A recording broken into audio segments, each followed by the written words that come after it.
ओम शांति। आज मीठे मीठे श्री बाबा ब्रह्मा के तन द्वारा कहते हैं, मीठे मीठे बच्चे, ब्रह्मण जन्म अर्थात स्वयं भगवान द्वारा हमें स्मृति द्वारा जन्म हुआ है। तो सदा इस स्मृति को दिमाग से नहीं, मन से इमर्ज रखो, मन से इसमें तो याद रखो कि मुझे आत्मा का अब नया जन्म हुआ, शरीर से नहीं, स्मृति से। हर चलन चेहरे में ये स्मृति स्वरूप स्मृति दिखाई देनी चाहिए। जैसे कोई किसी की शादी होती है, कोई कुछ पोस्ट पे पहुंच जाता है, कुछ प्राप्ति होती है, तो उनके चेहरे चलन से दिखती है ना। ऐसे हमारी भी चेहरे और चलन से दिखनी चाहिए कि अब हम किसके बच्चे बने हैं, किसके स्टूडेंट हैं, किसके फॉलोअर। खुद को भी सदा अनुभव हो, दूसरों को भी दिखाई दे। बाबा कहते हैं चलन में, चेहरे में श्रेष्ठ भाग्य की लकीर स्पष्ट दिखाई देनी चाहिए। तुम्हें कितना ऊंचा भाग्य मिला है ना। पहला भाग्य हमें क्या मिला है कि जन्म ही भाग्य विधाता परमात्मा ने ब्रह्मातन द्वारा किया है। दूसरी बात, ऐसी किसी भी आत्मा व धर्मात्मा महान आत्मा का भाग्य नहीं जो स्वयं एक भगवान हो, हमारा बाप, शिक्षक, सतगुरु है। सारे कल्प में किसी को भी ऐसा भाग्य प्राप्त नहीं होता। एक ही द्वारा बाप के संबंध से वर्षा प्राप्त हो रहा है, शिक्षक के रूप में श्रेष्ठ पढ़ाई व पद की प्राप्ति हो रही है, सतगुरु के रूप में महामंत्र और वरदान की प्राप्ति हो रही है। वर्षे से सर्व खजानों का अधिकार प्राप्त किया है ना। सर्व खजाने हैं तो बाबा कहते हैं चेक करो, मेरे में सर्व खजाने हैं। देखो, बाप द्वारा वर्षा व श्रेष्ठ पालना हम आत्माओं को मिल रही है। परमात्म पालना कितनी ऊंची बात है। तो हमें बाबा कहते हैं, भक्ति मार्ग में गाते हैं परमात्मा पालनहार। लेकिन यहाँ प्रैक्टिकल में हम आत्माओं को हर कदम में कौन पालना दे रहे हैं? परमात्मा। कैसे दे रहे हैं? बाबा तो दिखते नहीं है। बाबा की श्रीमत, जो बाबा ने हमें श्रीमत दी है ना, उठने बैठने खाने पीने की, ये अगर हमें याद रहती है सारा दिन, तो मतलब हम किसकी पालना में पड़ रहे हैं? परमात्मा। आप उठ भी रहे हो, उठते ही अगर हमें तुरंत याद आ रहा है कि मुझे बाबा को गुड मॉर्निंग कहना है, तो हम किसकी पालना में, कौन हमें उठा रहे हैं? बाबा उठा रहे हैं। सो रहे हैं, मुझे बाबा को सब कुछ बता के बाबा की याद में सोना है, तो कौन हमें सुला रहा है? बाबा। खाना बना रहे हैं, किसी से बात कर रहे हैं, कुछ मन में उलझन है, कोई ऐसी बात है, बाबा की कोई बात याद आई, बाबा की कोई भी श्रीमत याद आई कि हाँ बाबा ने ऐसा कहा था, ऐसे में ऐसा करूँ, तो मतलब हम किसकी पालना में पड़ रहे हैं? परमात्मा। परमात्मा श्रीमत ही पालना है। बिना श्रीमत अर्थात परमात्मा पालना के एक कदम भी नहीं उठा। ऐसी पालना सिर्फ हमें अभी प्राप्त हो रही है। सत्य युग में भी ऐसी पालना नहीं मिलेगी, वहाँ तो देव आत्माओं की पालना मिलेगी। यहाँ तो परमात्मा पालना कर रहे हैं ना। अभी प्रत्यक्ष अनुभव कर सकते हैं ना हम कि हमारा पालनहार कौन है? स्वयं भगवान। भक्ति मार्ग में गाते थे, लेकिन इस रीति थोड़ी कभी हमने अनुभव किया। बल मुख से कृष्णा, राम, वाहिगुरु जो भी कुछ कहते हैं, लेकिन यथार्थ पहचान से कि बाबा अर्थात निराकार निजात्मा का बाप, परम धाम निवासी, मैं आत्मा सृष्टि पर विभूति के बीच में शरीर में बैठी अपने बाप के साथ उठ रही हूँ, बैठ रही हूँ। ये पहचान से हमने कभी भी भक्ति मार्ग हमें याद नहीं किया। बाबा कहते हैं तो तुम्हें ये नशा होना चाहिए, ये नशा हमें सदा ही हमारे चेहरे और चलन से दिखना चाहिए। जन्मते ही परमात्मा ने बेहद के खजानों से भरपूर किया है, अविनाशी वर्षी का अधिकारी बनाया ना। अब बाबा को बाबा कह दिया, बाबा को मान लिया, बाबा को याद करें तो स्वर्ग का वर्षा तो मिलना ही है ना, इसमें तो कोई बात नहीं है ही नहीं। बाकी ये है कि उच्च पद पाए या कम, वो तो फिर हमारी पुरुषार्थ से। फिर बाबा कहते हैं देखो, जन्म से जब भी हमारा जन्म हुआ, जब भी हमें बाबा ने स्मृति दिलाई तुम कौन हो, आत्मा हो, मैं तुम्हारा बाप, तब से ही हमारी पढ़ाई भी शुरू हुई। जन्मते ही त्रिकालदर्शी सत्य शिक्षक ने हमें तीनों कालों की पढ़ाई कितनी सहज विधि से पढ़ाई। बाबा ने हमें तीनों कालों की पढ़ाई पढ़ाई, तीनों लोकों की पढ़ाई पढ़ाई। इस सृष्टि पर अभी कलयुग है, पहले सत्युग था, त्रेता, द्वापर, अब कलयुग, फिर सत्युग आने वाला है। तीनों लोक अर्थात ये पृथ्वी पर हम रह रहे हैं, इसके ऊपर फरिश्तों की दुनिया, इससे ऊपर वह निराकारी दुनिया, ये हम रहवासी। तो तीनों लोकों की, तीनों कालों की पढ़ाई कितनी इजी वे में पढ़ाई। तो बाबा कहते कोई खर्चा भी नहीं, कोई फॉर्मेलिटीज नहीं, कुछ नहीं, सिर्फ क्या है, मैं आत्मा, मेरा बाप परमात्मा। कितनी श्रेष्ठ पढ़ाई है, और पढ़ाने वाला भी कितना श्रेष्ठ है। लेकिन पढ़ाया किन्हों को, जिन्हों में दुनिया की ना उम्मीद है, उन्हों को उम्मीदवार बनाया। देखो, माताओं को लोग किस नजर से देखते हैं, कन्याओं को लोग किस नजर से देखते हैं कि अरे ये तो पढ़ेगी लिखेगी तो शादी करा देंगे, फिर बच्चे पैदा करेंगे, घर संभालेंगे। लेकिन बाबा ने उन्हीं आत्माओं को कितनी ऊंची शिक्षा देकर स्वर्ग का वर्षा दे रहे। न सिर्फ पढ़ाया, लेकिन पढ़ाई पढ़ने का लक्ष्य ही है, पढ़ाई तो पढ़ रहे हैं लेकिन फिर हमें उच्च से उच्च पद की भी प्राप्ति हुई। परमात्म पढ़ाई से जो श्रेष्ठ पद प्राप्त कर रहे हो, ऐसा पद सारे वर्ल्ड में ऊंचे से ऊंचे पद के आगे कितना श्रेष्ठ है।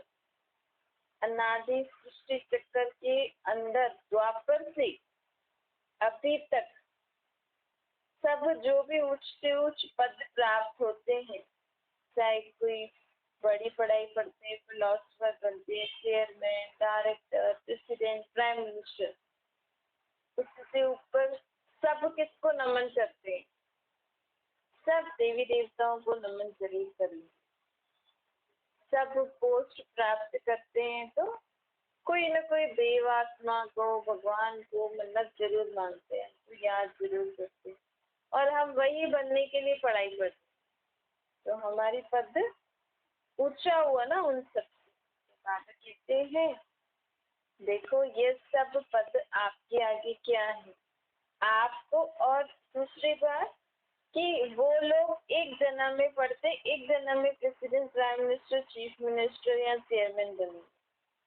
लेकिन हमें यहाँ जो हम इस एक जन्म में पढ़ाई पढ़ रहे हैं, बाबा कितने 21 जन्मों के लिए तुम्हें गारंटी है कि अगर हम अभी अच्छे से पढ़ लिए तो 21 जन्म हमें उच्च घराने में जन्म मिलेगा, हमें ऊंची पोस्ट मिलेगी।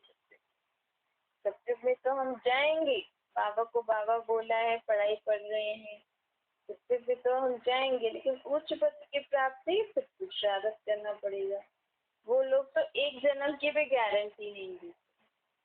समझो कोई कोर्स के लिए पढ़ रहा है, चलो पास भी हो गया, डिग्री भी हो गई, टाइटल भी लग गया, कल को शरीर छोड़ दे दो दूसरा। फिर आजकल कुर्सी से उतारने में कोई देरी थोड़ी करता है।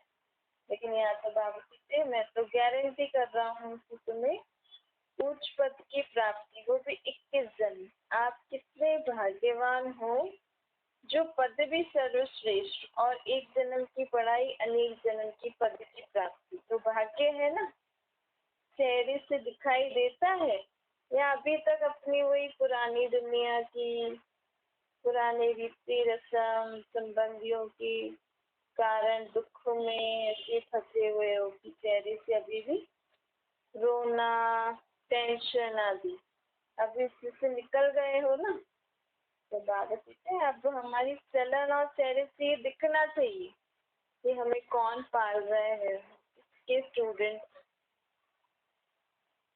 क्योंकि चाल से मनुष्य के हाल का पता लगता है ना, तो बाबा कहते हैं अब हमारी ऐसी चाल होनी चाहिए कि सबको पता लगे कि इनको पढ़ाने वाला, इनको पालने वाला कौन है। अब साधारणता नहीं होनी चाहिए, साधारणता में महानता दिखाएगी। जब आप, बाबा कहते देखो देवी देवताओं के आगे कितना लोग उनको मानते हैं, कितना ऊंची नजर से देखते हैं, तो हम उसी दुनिया में जाने के लिए वैसा ही पढ़ाई पढ़ रहे हैं, तो हमारी भी चेहरे और चलन से कितनी ऊंची तेज दिखनी चाहिए ना। क्यों नहीं दिखती? क्योंकि विचार का अगर मंथन नहीं करते, मनन नहीं करते, इसीलिए वो चीज अनुभव नहीं होती है। इतनी श्रेष्ठ पढ़ाई की प्राप्ति, श्रेष्ठ भाग्य। लोग पढ़ाई पढ़ते ही है इस जीवन के शरीर निर्वाह कमाई के लिए। अब बाबा कह रहे पद तो प्राप्त हो ही रहा है, लेकिन हमें कमाई भी तो हो रही है। देखो लोग एक जन्म में पढ़ते हैं शरीर निर्वाह कमाई के लिए, जिसको सोर्स ऑफ इनकम कहा जाता है। आपकी पढ़ाई द्वारा सोर्स ऑफ इनकम कितनी है? उनके तो एक जन्म में, और वो भी किसी की ज्यादा किसी की कम। हमें तो सत्युग में, बाबा कहते हैं सत्युग में भले कोई भी पोस्ट वाले हो, चाहे महाराजा महारानी हो, चाहे प्रजा हो, चाहे दास दासी हो, सबके पास इतना धन होगा कि उनको ये भी फील नहीं होगा कि ये महाराजा है, हम दास दासी हैं। तो कितना माला माल हो जाएंगे। तो आपकी इनकम का हिसाब क्या है? उनका हिसाब होगा लाखों करोड़ों में, और आपका है पदम। तो सारे दिन में कितने कदम उठाते? बाबा कहते हैं अगर हम सारे दिन में जो कार्य कर रहे हैं, जो कदम उठा रहे हैं, अगर वो बाबा की याद में भी उठाया तो भी हमारे कदम जमा हो,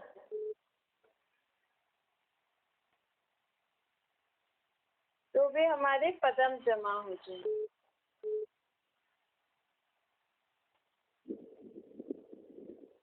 तो पद्मों की कमाई हो रही है। इतनी कमाई और किसकी होगी? इतना बड़ा भाग्य है ना आपका। तो ऐसे अपनी पढ़ाई के भाग्य को इमर्ज रूप में अनुभव करो। किसी से भी पूछते हैं, कोई आपसे पूछे आप कौन है, तो हमें गर्व से बोलना चाहिए कि हाँ हमने अभी ब्रह्मा कुमार कुमारियों के वहाँ वाला ज्ञान लेते हैं, हम भी ब्रह्मा कुमार कुमारी। जब हमें ये इसका अर्थ पता होगा ना, ब्रह्मा कुमार कुमारी अर्थात शिव बाप ने, परमात्मा ने हमें ब्रह्मा द्वारा अडॉप्ट करके अपना बच्चा बनाया है, तब हमें ये नशा चढ़ेगा उनको बताने में। और न सिर्फ हम ब्रह्मा कुमार कुमारी हैं, आप भी ब्रह्मा के बच्चे हैं। मतलब आपको भी परमात्मा ने ब्रह्मा द्वारा अडॉप्ट नहीं किया है, लेकिन ब्रह्मा तो सृष्टि का आदि पिता है ना, उसके तो हम सब बच्चे हैं ही। और निराकार रूप में तो आत्मा सब है ही परमात्मा की। तो ये बातें हम कब नशे से औरों को बता सकेंगे? जब स्वयं में अंदर हम विचार सागर मंथन करें, जब स्वयं के अंदर वो खुशी अनुभव करेंगे। अब इससे मुझे क्या प्राप्ति हो रही है, मुझे आत्मा को क्या प्राप्ति हो रही है। देखो आज किसी का टीचर बहुत अच्छा होता है, किसी के पेरेंट्स बहुत अच्छे होते हैं, किसी का गुरु अच्छा होता है, तो वो कितने गर्व से बोलते हैं ना कि हाँ मैं फलाने का बच्चा हूँ, मैं फलाने का स्टूडेंट हूँ, मैंने फलाना ज्ञान लिया है। क्योंकि उस आत्मा को प्राप्ति होती है तो वो खुशी अनुभव करती है, सोचती है कि मैंने जो पाया वो औरों को भी मिले। लेकिन हमारे अंदर भी वो तब आएगा जब हम इसको घड़ी घड़ी इसको इमर्ज करेंगे, इसको याद करेंगे, और अंदर जो प्राप्तियां हो रही है उसका अनुभव करेंगे। तीसरी बात है परमात्मा हमारा सतगुरु बना है। सतगुरु द्वारा क्या भाग्य प्राप्त हुआ है? पहले तो महामंत्र हमें सतगुरु द्वारा क्या मिला है? पवित्र बनो, योगी बनो। अर्थात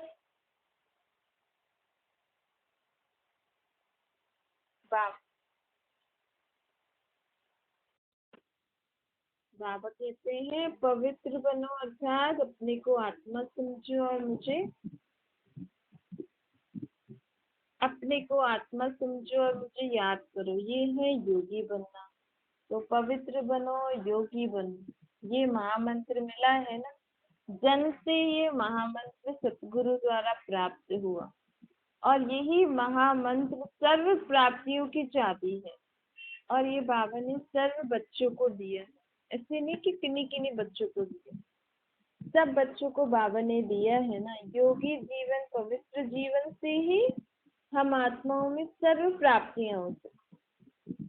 सर्व प्राप्तियां अर्थात सर्व शक्तियां, गुण, ज्ञान की समझ, क्योंकि ये परमात्मा का ज्ञान है ना। तो इसको समझने के लिए एक तो हमें पवित्र जरूर रहना पड़ेगा, दूसरा हमें परमात्मा को निराकार रूप में घड़ी घड़ी याद करना पड़ेगा, तभी हमें बाबा की हर बात समझ में आएगी, तभी हम परमात्मा से अपना कनेक्शन जोड़ सकेंगे।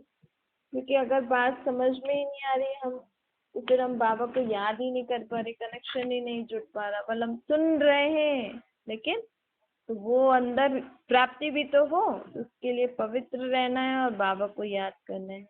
यह है चाबी, पवित्र बनो, योगी बनो, ये है चाबी सर्व प्राप्ति करने की। अगर पवित्रता नहीं, योगी जीवन नहीं, तो अधिकार होते हुए भी अधिकार की अनुभूति नहीं होगी। इसलिए ये महामंत्र सर्व खजानों की अनुभूति की चाबी है। इसी चाबी का महामंत्र सतगुरु द्वारा सभी को श्रेष्ठ भाग्य में मिला है। साथ साथ सतगुरु द्वारा हमें वरदानों की भी प्राप्ति हुई है। बाबा जो कहते हैं शांत स्वरूप, सुख स्वरूप, मैं निर्भय आत्मा हूँ, शक्तिशाली आत्मा हूँ, ये सब बाबा के हमें वरदान मिले हैं कि तुम ऐसी आत्मा हो। लेकिन ये वरदान हमें काम में कब आएंगे? बाबा ने तो बोला तुम शांत आत्मा हो, लेकिन बाबा ने मुझे वरदान दिया शांत आत्मा हो, तो इसका मतलब ये नहीं बस अब मैं शांत हो गई, अब मैं कभी क्रोध नहीं करूंगी। इस बात को हमें घड़ी घड़ी समय समय पर याद करना है कि मैं कौन सी आत्मा हूँ, शांत स्वरूप आत्मा हूँ। ये स्मृति लाके फिर बाबा को भी याद करना है।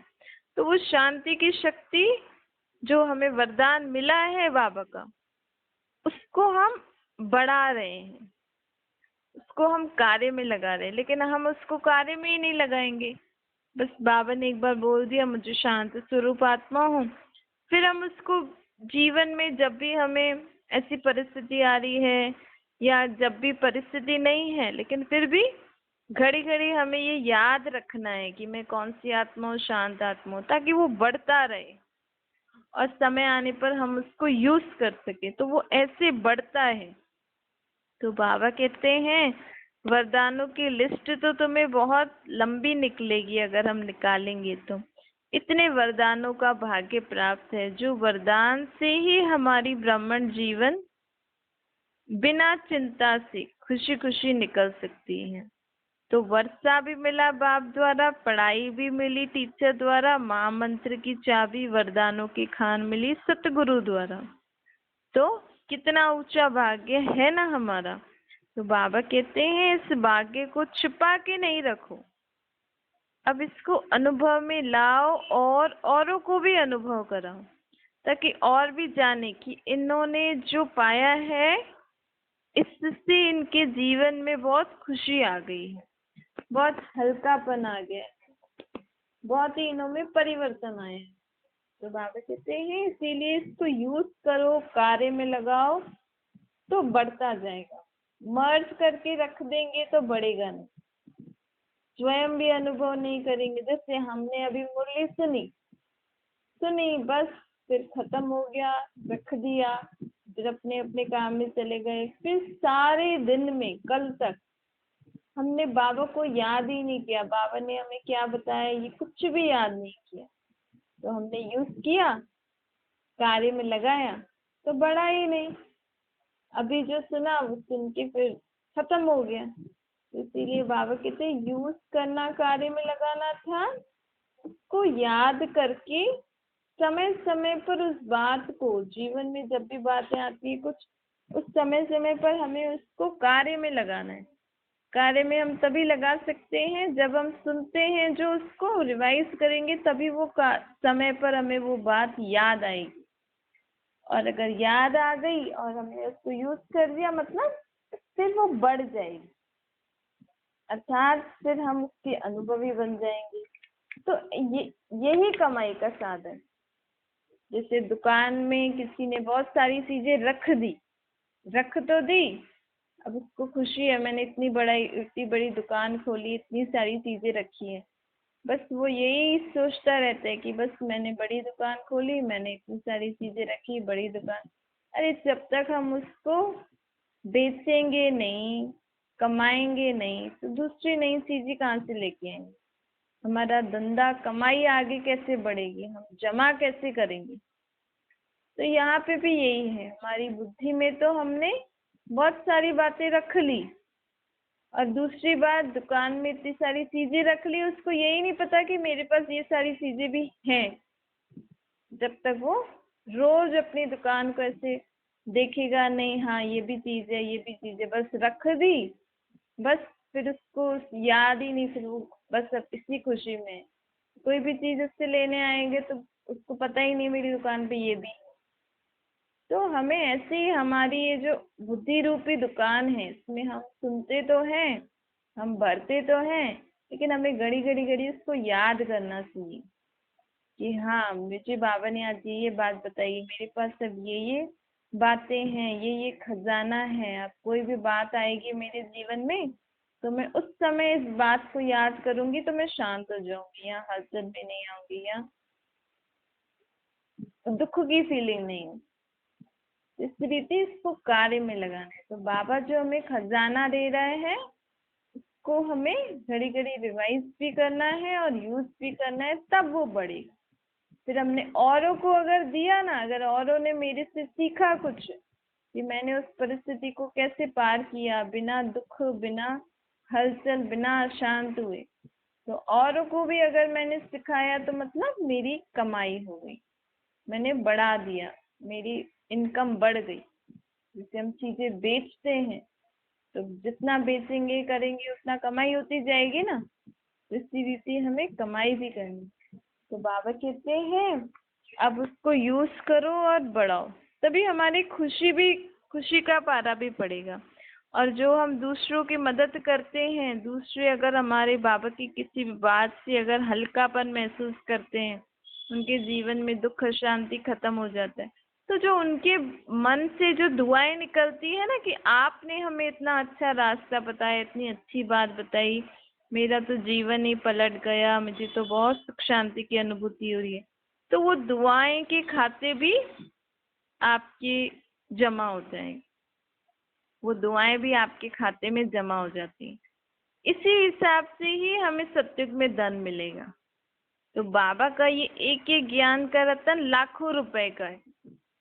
जितना आप स्वयं के लिए यूज करोगे वो भी जमा है, औरों को भी बताओगे और भी उसको यूज करेंगे तो और आपकी कमाई होती जा रही है, जमा होता जा रहा है। और बाबा कहते हैं जितना हर घड़ी मुझे याद, तो बाबा की याद में भी हमारा खाता जमा होता है। अच्छा, हम बाबा को याद करके कर्म कर रहे हैं ना, तो उससे भी हमारा खाता जमा हो रहा है। तो इस रीति हमें बाबा को सदैव साथ रखना चाहिए, बाबा जो हमें सुनाते हैं उसको कार्य में लगाना चाहिए। इससे हमारी चढ़ती कला हो जाएगी, हम कभी भी रुकेंगे नहीं। जो कहते हैं ना चढ़ती कला तेरे बाणे सर्व का भला, ये यही है कि अभी जो बाबा हमें ज्ञान दे रहे हैं, इससे मेरी जो चढ़ती कला हो रही है, मेरी आत्मा में जो उन्नति हो रही है, मेरी स्वयं में जो जो परिवर्तन हो रहा है, उससे औरों के जीवन में भी परिवर्तन हो रहा है। तो किसके कारण उनकी चढ़ती कला हो रही है? हमारे पास।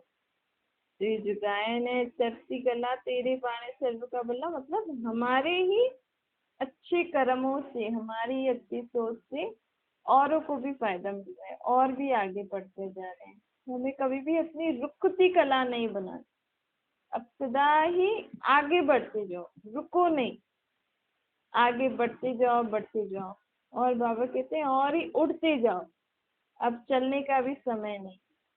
कोई भी बात आए फुल स्टॉप लगा के आगे बढ़ते जाओ। और जो जो बाबा हमें बातें बोलते हैं ना कि बच्चे ये नहीं करना है, ऐसे नहीं करना है, इसको मन में पक्का कर लो। जैसे किसी का गुरु बोलता है कि नहीं, तुम्हें यही इतना ही जाप करना है, इतना ही तुम्हें ये सब पढ़ना है करना है, तो उनके मन में ठान लेते हैं कि नहीं, मेरे को गुरु ने बोला है तो मैं करूंगा। ऐसे ही आप चलो, बाप टीचर्स का नहीं समझ वो आ रहा है इतना, तो आप यही सोचो कि मेरे परमात्मा सतगुरु ने मुझे बोला है कि मुझे पवित्र रहना है, कामवश, क्रोधवश, लोभवश, मोहवश, अहंकारवश कोई काम नहीं करना है, मतलब नहीं करना, फिर चाहे कुछ भी हो जाए। इससे हमारे अंदर स्वयं परिवर्तन जल्दी आता जाता है जब हम मन में ठान लेते हैं ना। और किसी के मतलब किसी के होता है पेरेंट्स, टीचर, किसी का गुरु के ऊपर रहता है। ऐसे ही आपको जो भी संबंध अच्छा लग रहा है ना, आप जो भी संबंध से नियरर हो, कि फलाने की कोई फ्रेंड से ज्यादा इम्प्रेस होता है, नहीं मेरे फ्रेंड ने मुझे ऐसा बोला है, मुझे नहीं करना। कोई पेरेंट्स से, कोई टीचर से, कोई गुरु से, ऐसे आपको जो संबंध अच्छा लग रहा है उस संबंध से बाबा की एक एक बात पक्की करते जाओ कि बाबा ने बोला ऐसा नहीं सोचना है तो नहीं सोचना है, नहीं खाना है तो मतलब नहीं खाना। तो हमारे अंदर जब ऐसा पक्कापन आएगा ना, तो सामने वाले भी हमें किसी बात के लिए फोर्स नहीं करते। अच्छा मीठे मीठे सिके लद्दे बच्चों प्रति माता पिता बाप दादा का याद प्यार और गुड मॉर्निंग रूहानी बाप की। हम सभी रूहानी बच्चों को नमस्ते। हमारी भी रूहानी माता पिता बाप दादा को याद प्यार, गुड मॉर्निंग और नमस्ते। वरदान है सूक्ष्म संकल्पों के बंधन से भी मुक्त बन, ऊंची स्टेज का अनुभव करने वाले निर्बंधन बन। जो बच्चे जितना निर्बंधन है उतना ऊंची स्टेज पर स्थित रह सकते हैं। इसीलिए चेक करो कि मन से, वाचा से, कर्मों में कोई सूक्ष्म में भी धागा जुटा तो नहीं हुआ है। तो हम कैसे चेक कर सकते हैं? घड़ी घड़ी बाबा को याद करेंगे ना, तो बाबा की याद में कौन कौन सी बातें मुझे याद आ रही हैं जिसके कारण मैं बाबा को याद नहीं कर पा रही हूँ। तो ऐसे चेक करते करते इन सारे धागों को काटते जाओ, एक बाप के सिवाय और कोई याद ना आए। अपनी देह भी याद आई तो देह के साथ देह के संबंध, पदार्थ, दुनिया सब एक के पीछे आ जाएगा। मैं निर्बंधन हूँ, इस वरदान को स्मृति में रख सारी दुनिया को माया की जाल से मुक्त करने की सेवा कर। स्लोगन है देही अभिमानी स्थिति द्वारा तन और मन की हलचल को, देही अभिमानी अर्थात आत्म अभिमानी स्थिति, आत्म अभिमानी स्थिति द्वारा तन और मन की हलचल को समाप्त करने वाले ही अचल रहते हैं। अच्छा, ओम शांति।